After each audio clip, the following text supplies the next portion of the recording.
So, Andrew Tambuzzo, why do you love sausage?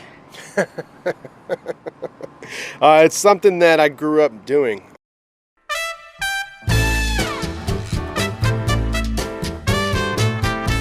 I'm Robin Sussingham, and this is The Zest. Citrus, seafood, Spanish flavor, and Southern charm.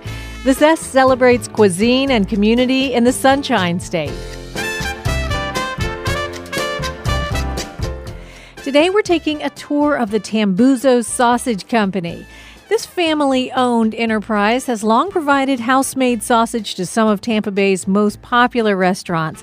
And now its Tampa Café, the Boozy Pig, serves up cut-to-order meats, bacons, and sausages alongside sandwiches and other prepared foods. Go behind the scenes with Andrew Tambuzzo to learn how the sausage is made. Support for the Zest podcast comes from Seitenbacher brand natural foods, like muesli cereals, oils, oatmeal, energy bars, gluten-free fruit gummies for the kids, organic coffee, and more. Available in supermarkets, health food stores, or online at Seitenbacher.com.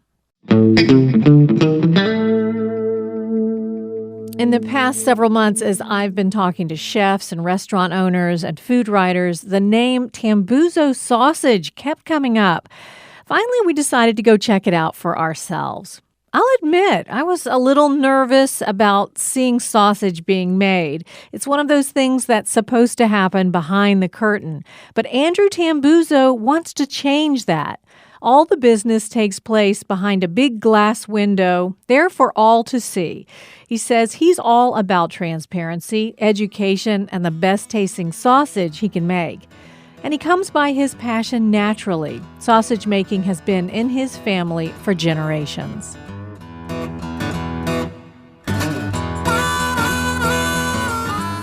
Andrew, right here we have a cylinder that looks like it's about, 10 inches around and about 3 feet tall. Yeah, that's a sausage stuffer. It's the hopper. And then there's a tube coming out of it that's about 1 inch around, and he is putting we've got Raul here, who's making the sausages. And what's he doing with that? What is that? He's loading sheep casing onto the horn. Sheep casing is a small intestine of the sheep. It's a natural casing that we use to make sausage. You told me that that the pork and the beef you get from local farmers here in Florida. Yes, we do. Okay. Yeah, so the beef comes in from up in Brooksville from Providence Cattle Company. They're a grass-fed beef operation. It's transparent and as great of a product as you can get. The pork comes from Nature Delivered Farms. They're also in Brooksville. She's an all-outdoor operation. I think the only time I ever saw the pigs indoor was during Hurricane Irma 2 years ago. That was it. Really? Other than that, they're always outside. They're always foraging. They're always rooting and digging, and just super happy pigs. Now, getting your meat this way is more expensive. It is more expensive. There's a lot more labor that goes into raising the animals and taking care of them, much more than your large feedlot operation. There's a lot more care and a lot more hands-on involved, which yields a better product. Now, this is interesting because you always hear this saying that people are afraid of seeing how the sausage is made.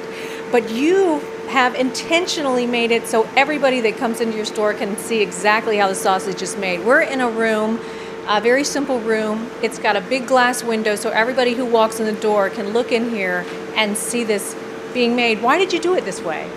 We wanted to provide a lot of education, really, as to what goes into this. In this industry in general, what people are accustomed to, there's a lot of questions, a lot of middlemen, there's a lot of behind the scenes actions that people maybe don't want to know what's going into their food, but really they should. And so I felt it was just something it was really important to me to be able to provide that transparency, to be able to provide the education as to what actually is involved, what we're actually doing, and to just close that gap from producer to consumer.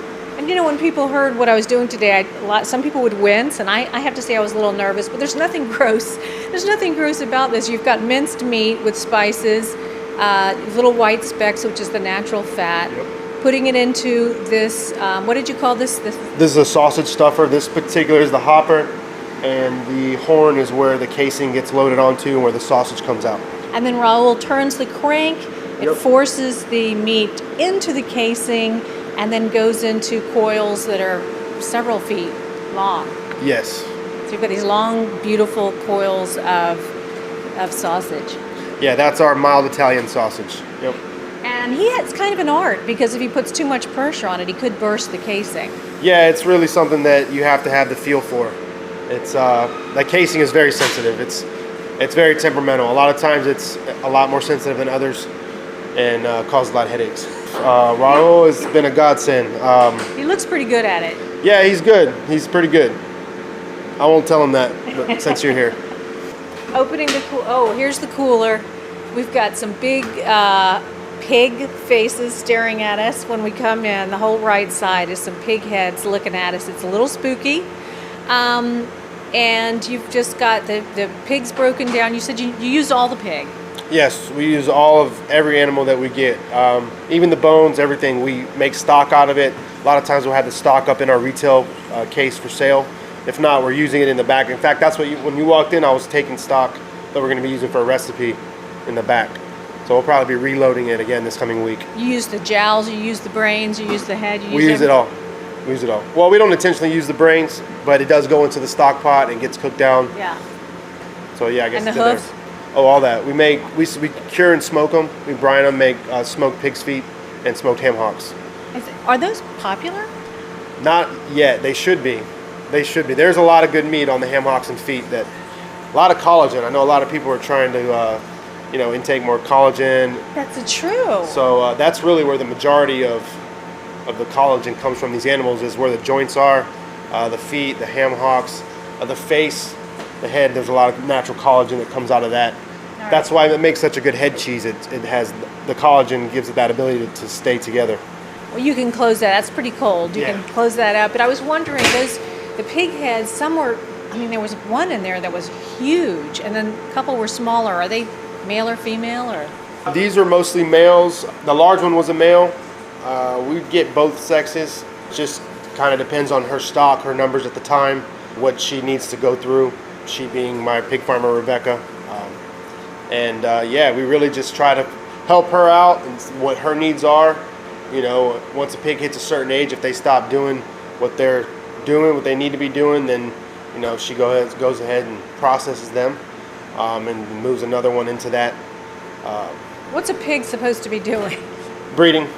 Oh gosh. Once they stop, then. Well, yeah, it's time.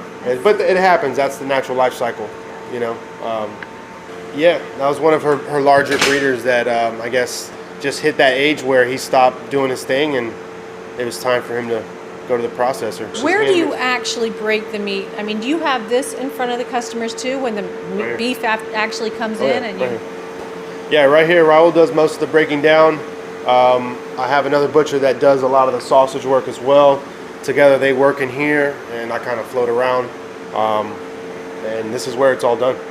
And you make a distinction between meat cutter and a butcher. You consider yourself a butcher, and that's a craft. It is a craft. It is a craft. There's a lot more creative freedom when you start with the whole thing. It's a more sustainable way of doing it. You're honoring the entire animal instead of just the popular cuts that people are used to seeing in the grocery stores or on menus. It's just a better way of doing it, I believe. It's definitely an art. It's definitely an art, and it's just more about education. You can teach people about very similar cuts that are just as good, if not better, that you don't ever see. It's not just the same old repetitive 3 steaks. You're passionate about it. Let's go out here where it's quieter and we can talk.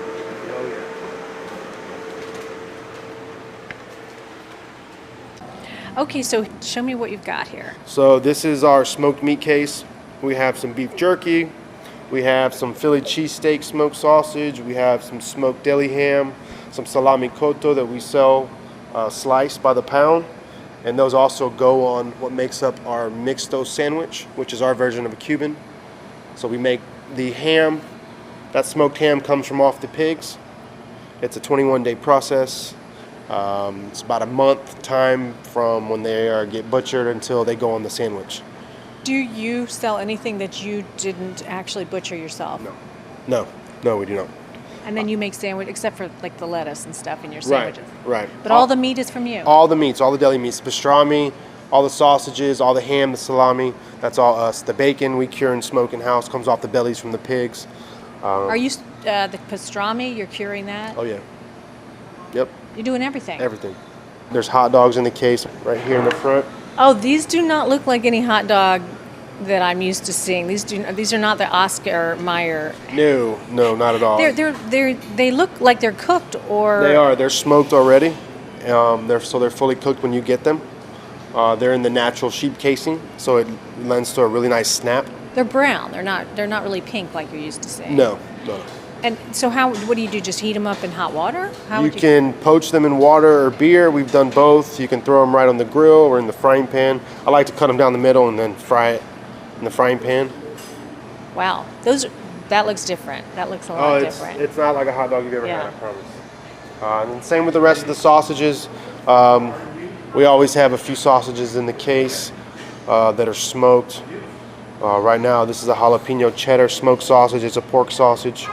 And then we also have a pork andouille and a Bregenwurst. It's a German-style smoked sausage. That's one that we sell to a local restaurant, Okinola. Yeah, she told me about you. Yeah, she's been great. That's Ann Kearney, Executive Chef Ann Kearney at Okinola. Chef Ann, yeah, absolutely. That's actually her recipe that she gave me to make for her, and I couldn't be more thankful to her. Yeah, she's been really, really great. There's a lot of steaks in here that you may be unfamiliar with, but that's, again, why we are here, to just teach. And, if you come in looking for a certain cut that we don't have, chances are we'll be able to point you in the direction of a cut that is equal or better, and to still get you to your end goal of what you're trying to cook. Give me an example of what you're talking about. Okay, so this beef Denver steak right here, you will not see that at any grocery store or any restaurant, maybe a few restaurants that might have that, but that's just a particular cut that it comes off the shoulder. It's in a section of the shoulder that doesn't get a lot of movement. It's more there for support. It's super marbled and tender. You can cook that up and put it on the plate next to a ribeye or a strip, and that right there will be just as good, if not better. Why do you think it doesn't get much play? Well, just because most grocery stores only get boxed beef of certain cuts, the same 3 or 4 cuts. Probably ribeye, strip, filet, and sirloin, and that's it. But because we bring in the whole steer, we have access to all of the muscles. And if we don't have ribeyes in the case, which we're out of right now, I can point you in the direction of a lesser known but equally as great cut, such as the Denver steak.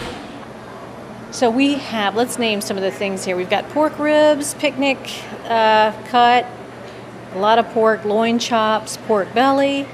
What do you do with pork belly? I don't know. So traditionally, pork belly is what's used to make bacon. This right here, we have it rolled and tied just to make it looks pretty, but you can roast that in the oven. It makes a great roast. Chances are that's going to get cured in the next couple of days. You don't think that'll sell either? We might sell a little bit of that, but we sell a lot more bacon than anything else. Because people know what to do with bacon. Yeah. You've got some brined pork ribeye chops. Yes. Some are already seasoned here. Yeah, this is a dill pickle brined pork porterhouse. So it has both the pork loin and tenderloin attached with the bone still in it. We've soaked them in dill pickle juice that we make in the back, and it's got a Cajun seasoning on there already. What's your most? Then you've got some of your mild Italian sausage out here. There's so much, and then all different kinds of beef cuts. What's your most popular product? I would have to say the Italian sausage. I mean, obviously the beef sells really, really well. I would need the bacon sausage. Sausage is beef, popular. Yeah. I would say that's probably the most. So what we've got here is we've got the butcher shop with your meat, and then right next to it you've got a cafe, you've got a restaurant. So I'm just wondering, about the business side of it. Are you making more money on the restaurant side? Are you happy being in the restaurant business, or is it a pain in the neck? It's definitely has its challenges, but I love it. I mean, most days don't really feel like work.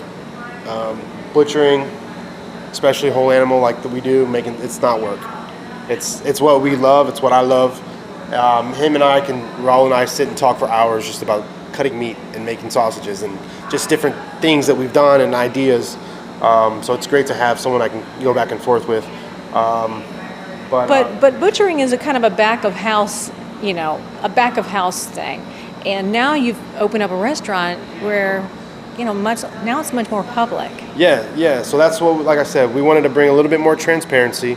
We wanted to be able to show off the meats that we're making from these animals, and what better way to do that but with a kitchen. Also, because we're bringing in the animals whole, I felt like I really needed a way to utilize all the bones and the fat.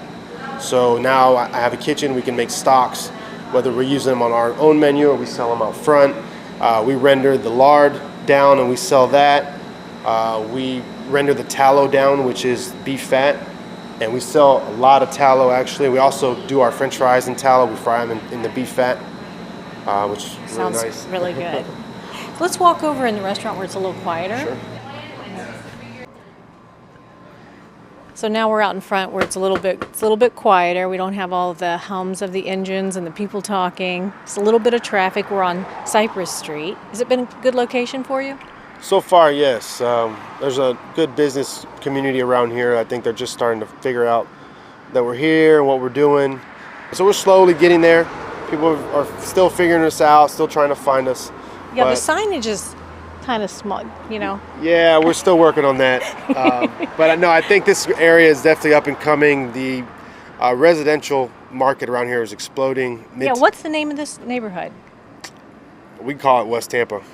We call it Old West Tampa. What's that big development? Midtown. Midtown's going to be right down the street. We're really excited about that. Yeah, that'll be great for you. Yes. So you can already feel South Tampa moving this way, moving north past Kennedy. Midtown's obviously going to be great for the whole neighborhood. So we're really excited about that. And we've been getting a lot of traffic from downtown as well, which I wasn't sure what to expect from that, but I guess a lot of the business commuting between West Shore and downtown, and we're right in the middle. So Andrew Tambuzzo, why do you love sausage? It's something that I grew up doing. I grew up making sausage. It was something that I never questioned why we did it because I had been doing it for so long. It's in your family. It is on both sides. On my mom's side, my mom's family, the Cacciatoris, on Armenia, Cacciatori and Sons. I grew up in that grocery store making sausage as a kid. And my grandfather on my father's side, Joe Tambuzzo, he is the one that actually showed me how to make sausage. We still have all of his equipment in my shop on display. It's like I said, it's just something that it was always a family hobby, passion, turned into something I was doing in my dad's garage. And was your dad in it too? Oh yeah, my dad. I would not be here today without all my dad's help. Making sausage has always been part of something that we did. My grandfather, it was passed down from an older generation from him. His uncle gave him a recipe that he in turn gave us. So Cacciatori, I think, means hunter in Italian. What does Tambuzzo mean?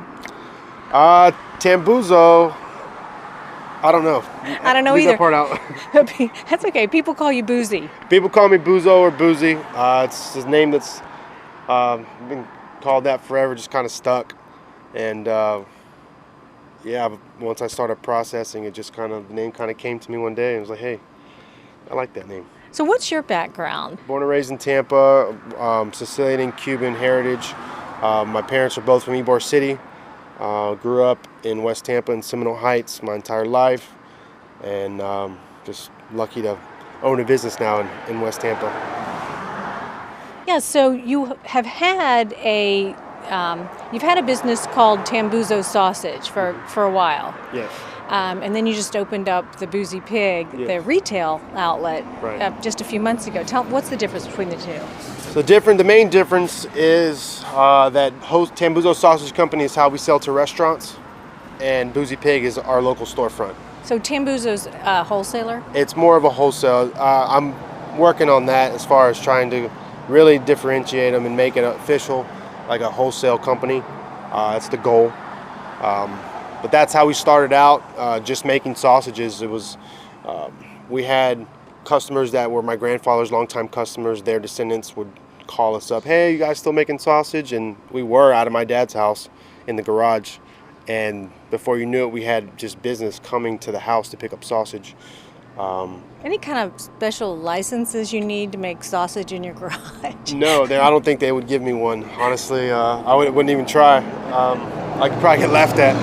But no, it wasn't really ever intended to be my full-time job. It just kind of happened that way. We started processing a lot of wild game for hunters, and I had a friend of mine that got promoted to chef position, and she knew that we were making sausage, and she started buying sausage from us, and it was a great opportunity. And then word spread, and just now I think we sell to about 10 or 11 different restaurants around town. Yeah, you're really well thought of. When did you start the Tambuzzo Sausage Company? 2014 is when we started doing that.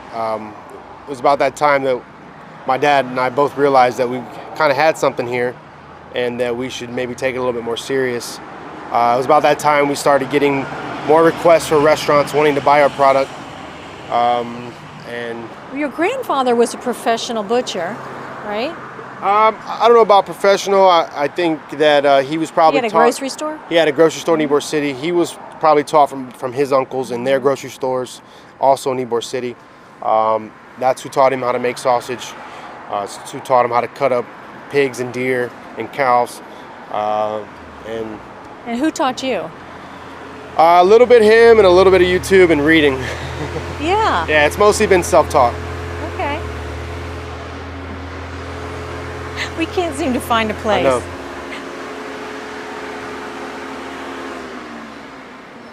Man, I didn't know you drove a monster truck. So Maserati just pulled up behind us to get his sausage, I guess. Yeah, well, he's part of the afternoon crew coming to get some coffee.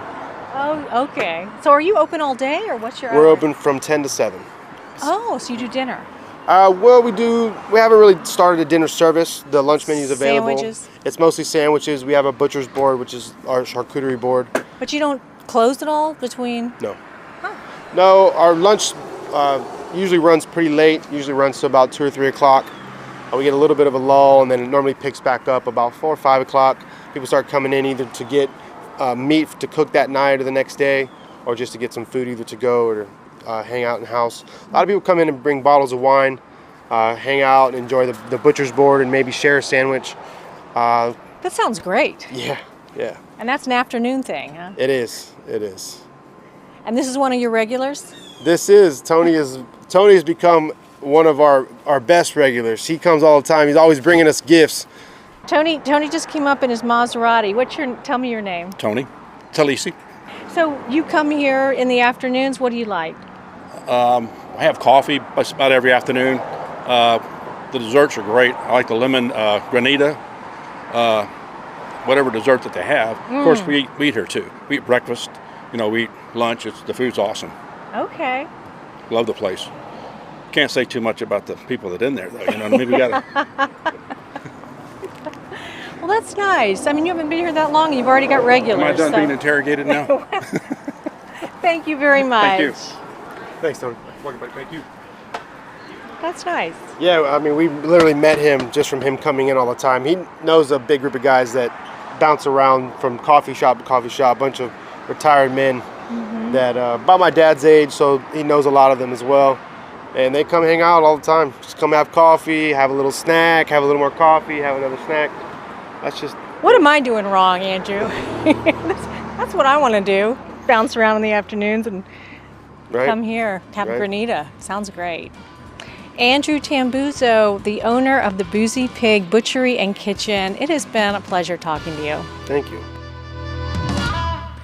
That was Andrew Tambuzzo of Tambuzzo Sausage Company and the Boozy Pig Butchery and Kitchen. Thanks so much for listening. Did you miss our stories this month on the Columbia restaurant's famous 1905 salad or a great vegan mango ice cream? You can always find recipes from our stories at thezestpodcast.com. I'm Robin Sussingham. Dalia Colon and I produced The Zest with help from Megan Trimble, Mark Hayes, and Craig George. The Zest is a production of WUSF Public Media.